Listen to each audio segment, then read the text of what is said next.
শহীদ শরীফ বীর ওসমান হাদিকে আমরা সবাই ভুলে গিয়েছি, তবে ভুলতে পারেনি তার স্ত্রী। তার স্ত্রী ফেসবুকের মধ্যে তাকে নিয়ে একটি পোস্ট করেছে, যেখানে তিনি উল্লেখ করে বলেছেন, ওসমান হাদির বিচার কি আদৌ হবে?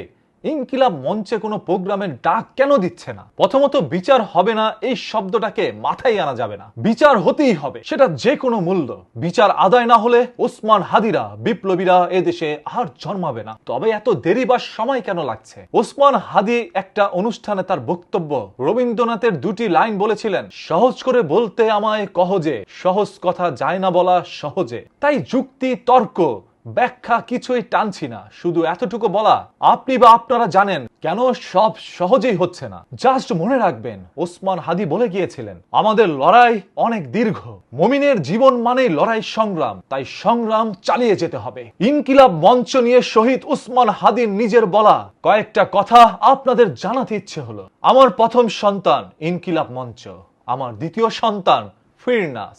পোলাপানগুলোরে বেতন দেই না, ঠিকভাবে খাবারও খেতে পারে না, কাজের জন্য নিঃস্বার্থভাবে আমার সাথে লেগে থাকে। ওদের ভবিষ্যৎ চিন্তাও ওদের নাই, আমার তো ওদের ভবিষ্যৎ গড়ে দিতে হবে। আপনারা যারা ওসমান হাদিরে শুধু তার কথা শুনে ভিডিও দেখে তাকে এত ভালোবাসেন, দোয়া করেন, কান্না করেন, তাহলে ভাবেন ওসমান হাদির এই ভাই বোনগুলোর মনের অবস্থা এখন কেমন? যাদের কাছে ভাই ছিল 24 ঘন্টা ছায়ার মতো, তারা এখন কোন অবস্থা দিয়ে যাচ্ছে?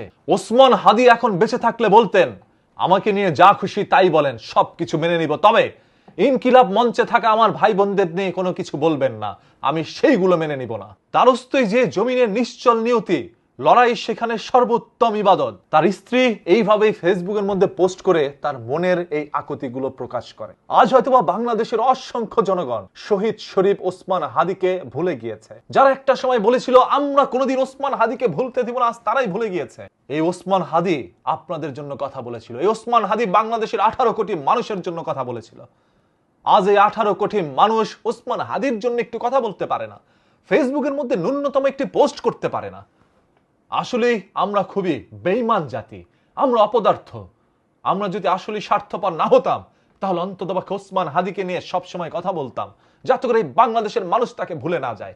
আপনারা সবাই জানেন এই দেশের রাজনীতি কতটা ভয়ঙ্কর।